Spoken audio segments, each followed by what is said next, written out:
A science team explores a jar to create a crystal snowstorm using water, vegetable oil, glitter, and food coloring, while explaining density and immiscibility in simple terms.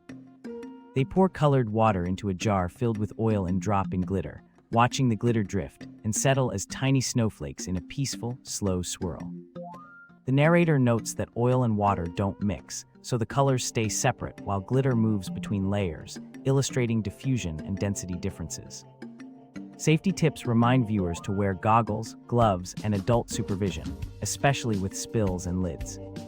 The experiment ends with a magical, snowy gradient inside the jar that teaches how liquids interact and how we can predict outcomes with simple science and careful observation.